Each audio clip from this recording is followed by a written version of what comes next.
राधानगरी भुदरगड कागल पट्ट्यातून प्रस्तावित शक्तीपीठ महामार्गाविरोधात शेतकऱ्यांचा संताप उसळलाय। राधानगरी तालुक्यातील मालवे इथं झालेल्या सभेत शेकडो शेतकऱ्यांनी एकत्र येत शक्तीपीठ महामार्गाला जोरदार विरोध नोंदवला।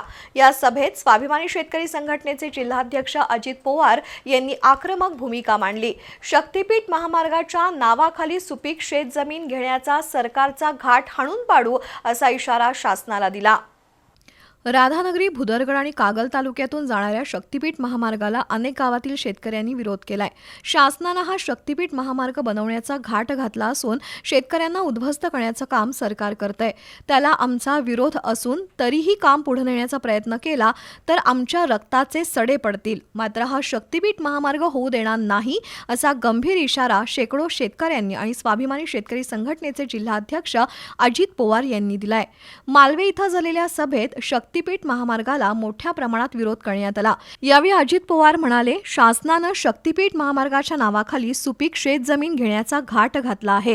हा महामार्ग जबरदस्तीनं नेण्याचा प्रयत्न केला तर आमच्या रक्ताचे सडे पडतील, पण हा महामार्ग होऊ देणार नाही असा इशारा पवार यांनी दिलाय। महाराष्ट्र राज्यातील कोणत्याही शेतकऱ्याला किंवा सर्वसामान्याला नको असलेला शक्तीपीठ महामार्ग हा राज्य शासन आमच्यावरती लादा लागलेला आहे। यासाठी आम्ही गेल्या 1.5 वर्षापासून प्रचंड प्रमाणात असा या शक्तीपीठ महामार्गाला विरोध केलेला आहे। कागल तालुका असू देत, शिरोळ तालुका असू देत, त्याचबरोबर सांगलीमधून हा शक्तीपीठ आम्ही हद्दपार केला आणि पुन्हा नवीन रेखांकन करून हा शक्तीपीठ करवीरमधनं राधानगरी आणि पुढे भुदरगडला जायला निघालेला आहे। आज राधानगरी तालुक्यातल्या 7 ते 8 गावातील शेतकरी बांधव या ठिकाणी जमलेले आहेत आणि त्यांच्या तीव्र अशा भावना आहेत, आमच्या भागातून किंवा आमच्या जमिनीतून हा शक्तीपीठ महामार्ग आम्ही जाऊन देणार नाही, अशा पद्धती त्यांची प्रखर अशी भूमिका आहे। सभेला उपस्थित शेतकऱ्यांनीही यावेळी तीव्र भावना व्यक्त केल्या। आमच्या पिढ्यानपिढ्या कसलेल्या जमिनी, घरदार आणि उपजीविकेचा आधार असलेली शेती हिरावून घेतली जाणार असेल तर आम्ही शांत बसणार नाही अशी भूमिका शेतकऱ्यांनी मांडली।